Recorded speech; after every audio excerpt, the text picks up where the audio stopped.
سب دن ایک جیسے نہیں ہوتے۔ کچھ دن ایسے ہوتے ہیں جنہیں اللہ تعالیٰ نے تقویٰ کا میدان اور اجر کو بڑھانے کا خاص موقع بنایا ہے۔ حرمت والے مہینے صرف گزر جانے والی تاریخیں نہیں، بلکہ اپنے آپ کو سنوارنے اور درست کرنے کا ایک حقیقی موقع ہے۔ یا تو یہ تمہیں بلند کر دیں گے، یا اگر تم نے غفلت کی تو یہی تمہارے لیے بوجھ بن جائیں گے۔ اللہ تعالیٰ فرماتے ہیں، بس ان مہینوں میں اپنی جانوں پر ظلم نہ کرو۔ غور کرو، صرف دوسروں پر ظلم سے نہیں روکا، بلکہ سب سے پہلے خود اپنے نفس پر ظلم کرنے سے منع کیا۔ اب فیصلہ تمہارے ہاتھ میں ہے۔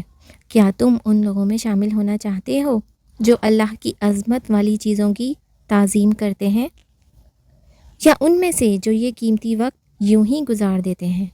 حرمت والے مہینے 4 ہیں: ذوالقعدہ، ذوالحج، محرم اور رجب۔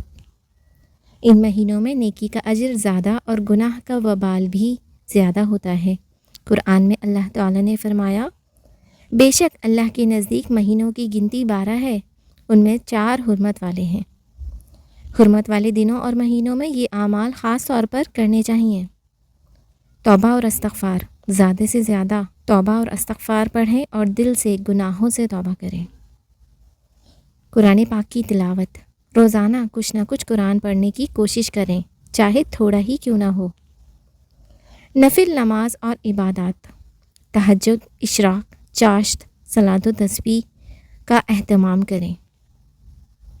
روزے رکھنا، خاص طور پر پیر اور جمعرات، ایام بیض 13، 14 اور 15۔ یوم عاشوراء، 10 محرم کے روزے بہت فضیلت رکھتے ہیں۔ صدقہ و خیرات، غریبوں، یتیموں اور ضرورت مندوں کی مدد کریں۔ چھوٹا سا صدقہ بھی اللہ کے نزدیک بہت قیمتی ہے۔ لڑائی جھگڑے اور گناہوں سے بچنا۔ حرمت والے مہینوں میں غیبت، جھوٹ، دل آزاری، حسد، بے پردگی سے خاص طور پر بچنا چاہیے۔ درود شریف کی کثرت، زیادہ سے زیادہ درود پاک پڑھیں۔ مختصر پیغام، یہ مہینے اللہ کی خاص رحمت والے ہیں۔ اگر انسان ان دنوں میں اپنے اعمال بہتر بنا لے تو یہ اس کی پوری زندگی بدل سکتے ہیں۔ اللہ ہم سب کو عمل کی توفیق عطا فرمائے، آمین۔ پسند آئے تو لائک کیجیے اور شیئر ضرور کیجیے تاکہ دوسروں کو بھی یہ معلومات پہنچائی جا سکے۔ جزاک اللہ خیراً۔ السلام علیکم ورحمۃ اللہ وبرکاتہ۔